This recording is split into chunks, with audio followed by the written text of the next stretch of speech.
to extend our arms to the industry, because we have realized, or we have identified, it is our duty to support the industry development, being one of the most prominent technological universities in Sri Lanka. So with that, let me wish all the very best for your symposium today, GSP Plus, its impact on the apparel industry. And I hope that with the eminent resource personnel and equally eminent industry participants, this symposium, the discussion will be of great success. Thank you very much.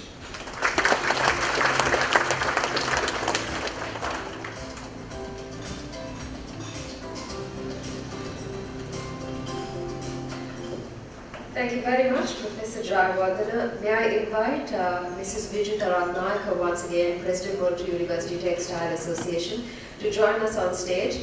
And I would like to once again invite Professor A.K.W. Jayawardena, Vice Chancellor, University of Monato, to accept a token of appreciation. So, Vice Chancellor, if we can have you on stage. Thanking you for your wonderful words and your presence at this momentous occasion. Thank you very much. Ladies and gentlemen, shortly on the screen, you will see the Wi-Fi password. For those of you who might need to use so, please note down the Wi-Fi password of the hotel.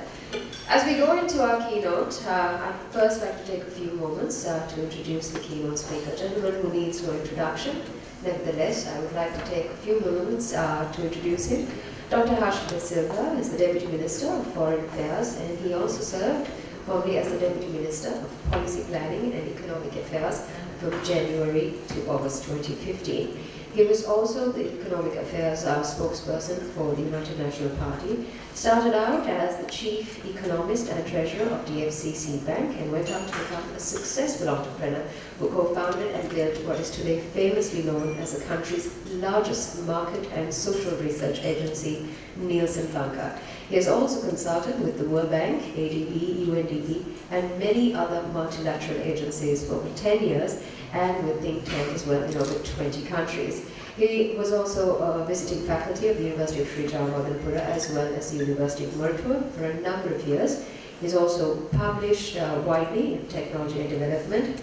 He holds a PhD in economics from the University of Missouri and has executive training from MIT. Furthermore, he's an Eisenhower Fellow. Ladies and gentlemen, to speak to us, GSP and its impact on the apparel export industry, please warmly put your hands together as we welcome the Honorable Deputy Minister of Foreign Affairs, Dr. Harsha Silva.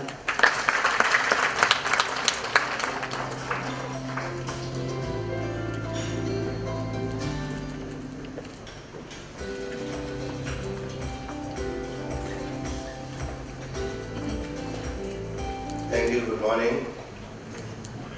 First of all, thanks for the opportunity to be here this morning and try and explain to you what the government is trying to do to ensure that your industry, your sector continues to grow and grow faster than what it has been growing in the past.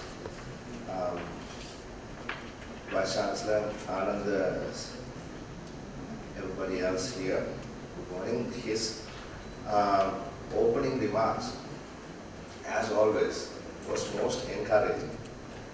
And I must admit that if other policymakers in institutions of higher learning think like the council at the Monato University thinks,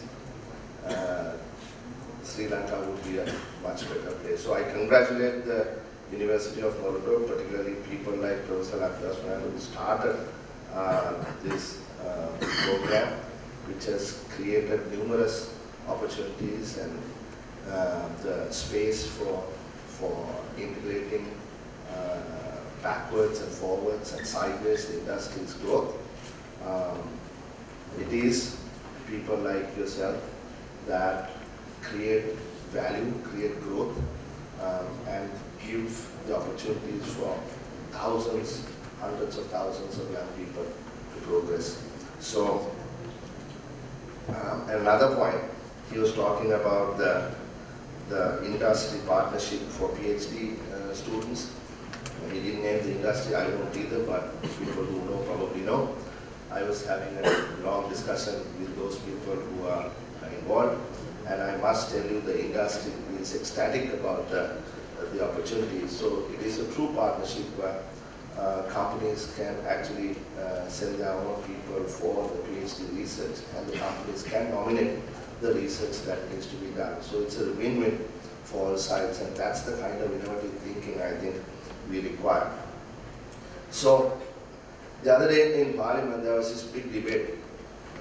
Someone from the opposition said, after what Prime Minister said about the need to reform state enterprises and also perhaps sell off some of the non-core assets that we have, argument ensued, and they said, look what happened to the old textile industry of Sri Lanka. They said we had a textile industry because you opened up, you asked foreign investors to come, that you killed that industry. See how many jobs you lost in that industry, what great value that industry brought, how proud Sri Lanka was of that industry. Of course, I was not a part of that debate because it was a sudden eruption. What the Prime Minister explained was, yeah, that industry went because we were never competitive in that industry. But we created another industry of apparels, and that created much more value, much more jobs, much more pride to the Sri Lankan enterprise. So yes, dinosaurs also lived at one point on this planet, but they got extinct and other animals came to be. So it is the same evolution. Competition is the name of the game. If you are not competitive, then you might as well close the doors, build a wall, and try to do it inside. Yesterday, Malit Jayasundara launched his book Madudu Janawariyata at the same hotel in the evening. And one of the panelists reviewing his amazingly interesting 600 plus page book of the events leading to 8 January 2015, Mr. W. Vijayawardena made an excellent comparison of the thinking, the economic thinking, the policy, the vision of the government that was in office from 2000, at least after the war, till 2015, and the present one. This is what he said. He said where the previous government's perhaps miscalculation was that they believe that Desiya Arthika can actually get people out of poverty and give them what they wish to have. But what Vijayawardena explained is that was a wrong strategy, and that never can we as a country, as an island, go down that path of the Desiya Arthika to get to where we want. Now, when we talk about Desiya Arthika, and what is the opposite of that? Is it non-Desiya Arthika? I mean, if we start trading with the world and integrating ourselves with the global market, that doesn't mean that we are working for some other Desiya. We are working for this Desiya. It is our Desiya that we are working for. But the strategy to ensure that the Desiya Arthika improves is to ensure that we integrate ourselves with the globe the way we have to. And in doing that, we have to be a competitive economy. So if you look at this government's policy document, the one that we proposed at the election when we went before the people in both January and in August, what we said particularly in August was that we want to create the most competitive economy in this region. And we also said it should be knowledge-based and be a social market economy. So what we're trying to say is that we got to advance with the times, we got to punch above our weight class, we got to understand that that globalization is here whether we like it or not, and therefore we must leverage on the opportunities that exist, and also not forget the tripartite agreement, the employers, the employees, and the government. A lot of the time what happens is that the employees' rights, their progression possibilities, etc. are not very favorably looked at, and also sort of put in the backward. We have not really moved beyond what we had decades ago in terms of engaging the employees, and that is why we have all kinds of employee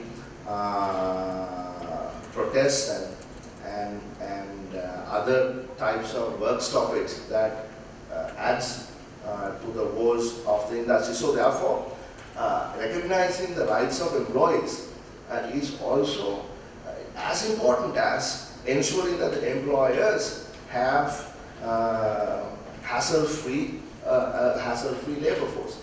So in that context, the reforms that we need to do in the labor market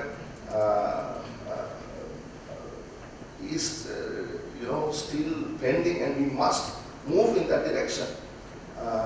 And pension rights and things of that nature.